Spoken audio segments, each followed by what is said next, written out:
Twitter के पूर्व CEO पराग अग्रवाल ने लॉन्च किया एआई स्टार्टअप।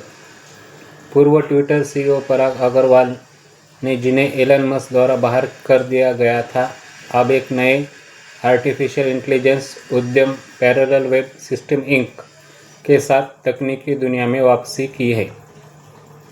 अक्टूबर 2022 में ट्विटर से एक हाई प्रोफाइल निकास के बाद अग्रवाल अब एक एआई की अगली सीमा पर ध्यान केंद्रित कर रहे हैं।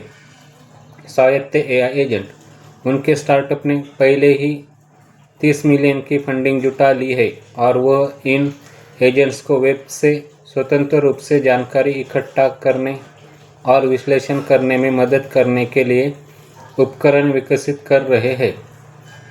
पैरेलल का पहला प्रमुख उत्पाद डीप रिसर्च एपीआई पहले से ही कई ग्राहकों द्वारा उपयोग में है।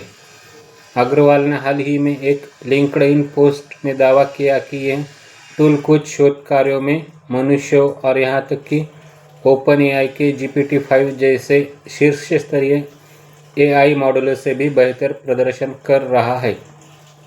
उन्होंने बताया कि एक सार्वजनिक कंपनी पैरेलल का उपयोग करके अपने वर्कफ्लो को स्वचालित कर रही है और कोडिंग एजेंट डिबगिंग और जानकारी पुनः प्राप्ति के लिए उनके उपकरणों का उपयोग कर रहे हैं।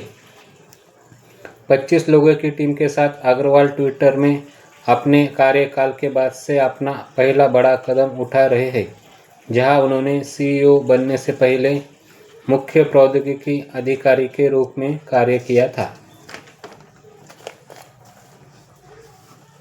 मस्क के खिलाफ मुकदमा, जिसमें पूर्व अधिकारियों ने लगभग 128 मिलियन के विच्छेद वेतन से इनकार करने का दावा किया है, अभी भी लंबित है।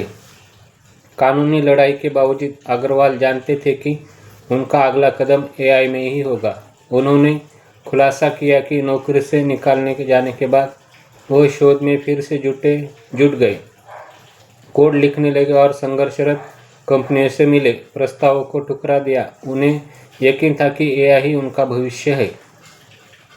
एआई एजेंट्स के भविष्य में अग्रवाल का विश्वास ही पैरेलल के पीछे की प्रेरणा शक्ति है। उन्होंने ब्लूमबर्ग को बताया कि उनका शुरुआती विचार एक हेल्थ केयर स्टार्टअप था, लेकिन उन्होंने ये महसूस करते हुए दिशा बदल दी कि एआई एजेंट्स न कि इंसान इंटरनेट के प्राथमिक उपयोगकर्ता बन जाएंगे।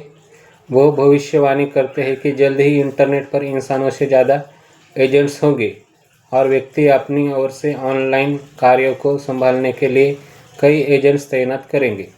यह दृष्टिकोण हाल ही में कॉइनबेस डेवलपर्स के बयानों से मेल खाता है, जो स्वायत्त एआई एजेंट्स को इथेरियम भविष्य के सबसे बड़े पावर यूजर के रूप में देखते हैं, जो संभवतः सेल्फ ड्राइविंग कारों से लेकर स्वयंचलित सामग्री मुद्रीकरण तक सब कुछ सक्षम करेगा।